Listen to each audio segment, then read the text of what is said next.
The Castellano restaurant in Manhattan's Upper East Side was not the kind of place where ordinary people ate. Crystal chandeliers hung from vaulted ceilings. White linen draped every table. The wine list was thicker than most people's mortgage documents. And on any given evening, the clientele included hedge fund managers, old money socialites, and occasionally, people whose wealth came from less legitimate sources. Tonight was one of those occasions. Victor Castellano Sr. sat at the best table in the house, the corner booth with sight lines to every entrance, the one the restaurant kept permanently reserved. At 73, he was still the kind of man who commanded a room simply by occupying it. Tattoos crawled up both arms and disappeared beneath the collar of his expensive black suit. A lion-headed walking cane rested against the booth beside him. His sunglasses sat on his nose despite being indoors, and a thick gold chain hung around his neck. Beside him sat his son, Victor Castellano Jr., mid-40s, sharper suit, fewer tattoos but the same dangerous energy. The younger Castellano ran the family's legitimate business empire, real estate, construction, 3 restaurants including this one. What the businesses covered for was something no one discussed openly. Tonight was special. Victor Sr. had flown in from Palermo 3 days ago for his grandson's christening, and tonight was the celebration dinner. The table was set for 12, family, close associates, people who mattered in the Castellano world. The restaurant's owner, Roberto, had personally assigned his best servers to the table, which is how 24-year-old Sofia Reyes ended up serving the most dangerous table in Manhattan on what should have been an ordinary Tuesday night. Sofia was the newest waitress at Castellano's.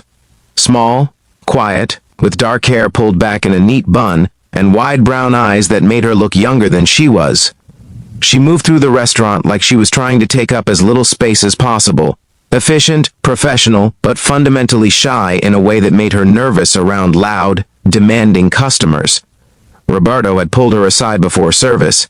Table 9 tonight, the Castellanos. Senior is visiting from Sicily. Be respectful, be attentive. Do not make eye contact too long. And for the love of God, do not spill anything. Roberto, maybe someone more experienced? You're the only one fluent in Italian. Senior doesn't speak much English. I need you there. Sofia's hands trembled slightly as she approached the table for the first time. The Castellanos and their guests were already seated, 12 people in expensive clothes, talking in a mix of English and rapid Italian. Bodyguards stood at discreet positions near the entrance. The energy at the table was warm among themselves but carried an undercurrent of power that made the air feel thick. Victor Sr. noticed her first. His eyes tracked her approach with the careful assessment of a man who'd spent decades reading people for threats. Sofia stopped at the table, straightened her spine, and did something that made every single person at that table go still. She bowed her head slightly and spoke in Sicilian dialect. Not standard Italian, not textbook Italian, but the regional old country, Sicilian, that only people from specific parts of the island even understood. Buonasera, signore. Benvenuto a New York. È un onore avere un ospite così illustre nella nostra casa. Sono Sofia. Sarò al vostro servizio questa sera. Good evening, sir. Welcome to New York. It is an honor to have such a distinguished guest in our home. I am Sofia. I will be at your service this evening. The table went completely silent. Victor Sr. slowly removed his sunglasses, his eyes, sharp, intelligent, assessing, fixed on Sofia with an intensity that would have made most people take a step backward. Dove hai imparato questo? He asked. Where did you learn this? Mia nonna era di Palermo, signore. Ha parlato solo in dialetto siciliano in casa nostra. My grandmother was from Palermo, sir. She spoke only in Sicilian dialect in our home. Victor Sr. studied her for a long moment.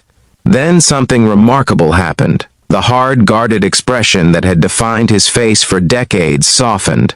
Not completely. This was a man who'd spent 50 years in a world where softness got you killed. But the edges smoothed. Something like warmth entered his eyes. Quale parte di Palermo? Which part of Palermo? Il quartiere di Ballaro, signore. The Ballaro district, sir. Victor Sr. turned to his son. Ballaro, he said, and the single word carried weight that Sofia could feel but not fully understand. Victor Jr. leaned forward, his expression shifting from casual authority to genuine interest. Your grandmother was from Bolaro, the old neighborhood? Yes, sir. She left Sicily in 1962, came to New York with nothing, worked in a garment factory for 30 years. Victor Sr. spoke again in Sicilian, and this time his voice carried something that made several people at the table exchange glances. Sit down, Sofia, just for a moment. Signore, I have other tables. Roberto, Victor Sr. called, not raising his voice but projecting it with the kind of authority that expected immediate response. Roberto materialized instantly. Yes, Mr. Castellano Sr., your waitress is going to sit with us for 5 minutes. Someone else can cover her tables. Roberto looked at Sofia, then at the patriarch of the most powerful family in the room, and nodded immediately. Of course, Marco will take over. Sofia sat, perched on the edge of a chair that had been pulled up for her, her hands folded in her lap. She was terrified but trying not to show it. Every instinct screamed that this situation was unusual, potentially dangerous, and completely outside her training. But Victor Sr.'s expression wasn't threatening. It was something else entirely. My mother was from Bolaro, he said, switching to heavily accented but understandable English, perhaps for the benefit of the Americans at the table. She died in 1978. I was 28. She spoke to me in that exact dialect every day of my life until she was gone. He paused, and for just a moment, the 73-year-old patriarch of a criminal empire was simply an old man remembering his mother. No one has spoken to me in that dialect in 46 years. Not properly, not the way she did. He looked at Sofia with eyes that were impossibly slightly wet. You sound exactly like her. The table was utterly silent. 12 people, some of the most dangerous and powerful in New York, sat motionless as their patriarch processed a moment that clearly meant more than any of them fully understood. Victor Jr. reached over and put his hand on his father's arm. A gesture of support that spoke of a relationship built on years of loyalty and love. Sofia didn't know what to say, so she did what her grandmother had taught her. She spoke from the heart, in the language of home. Sua madre era una donna forte, signore. Come la mia nonna. Le madri siciliane, loro costruiscono tutto. Your mother was a strong woman, sir, like my grandmother. Sicilian mothers, they build everything. Victor Sr. laughed. A real laugh surprised out of him, the kind that crinkled the corners of his eyes and showed teeth that had smiled at very few people in a very long time. Yes, he said. They do. He turned to his son again, speaking rapidly in Sicilian. Victor Jr. nodded, then looked at Sofia. My father wants to know about your family, your grandmother. Did she have brothers, sisters? One brother. He stayed in Sicily. My grandmother lost touch with him after she came to America. Victor Sr. and Jr. exchanged a look that Sofia couldn't interpret. Then the patriarch spoke again. What is your full name, Sofia?